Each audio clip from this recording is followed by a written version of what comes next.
We now come to the Leader of the SNP, Ian Blackford. Mr Speaker, and can I wish the Prime Minister and all those that are self-isolating well. Mr Speaker, over the past 20 years, Westminster has imposed an extreme Brexit, an illegal war in Iraq, £9,000 tuition fees, the Windrush scandal, the rape clause, the bedroom tax, and a decade of Tory austerity cuts which have pushed millions into poverty.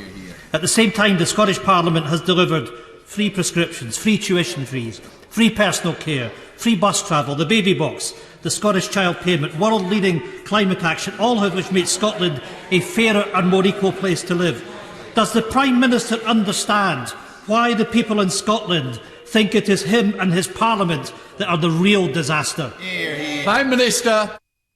Well, Mr Speaker, I respectfully refer the right honourable gentleman to the answer I gave to the Leader of the Opposition. I may say that I do think that his policies of wanting to break up the Union are a disaster, and I wish he and his party would focus on the real priorities of the people of Scotland, on education, on health, on tackling crime and housing and the issues that matter to all our people. That's what a devolved government should do. I was very proud to run a devolved administration, and that's what we focused on. We didn't endlessly go on about constitutional change and the breakup of the UK.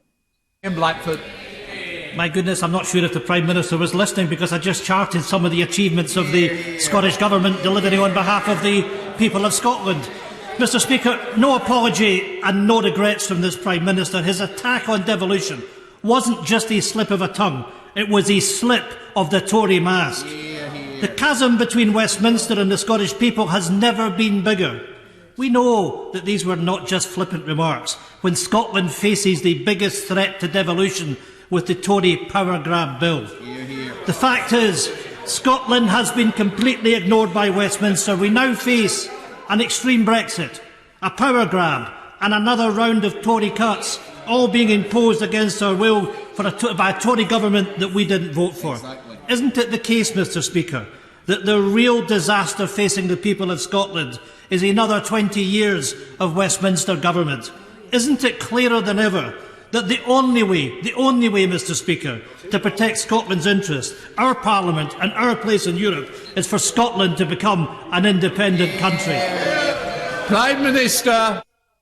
Mr Speaker, no, I could not disagree with the honourable gentleman more. He is totally wrong. What the UK does as a whole is far, far bigger, better and more important than what we can do as individual nations and regions. And I think that actually when you look at the way the UK has pulled together during this pandemic, the way the armed services have worked to get testing throughout the whole of the UK, the way that the furlough scheme has been deployed across the UK, the billions and billions that have been found to help people across the whole of the UK, businesses in Scotland, in Wales, in Northern Ireland, in England.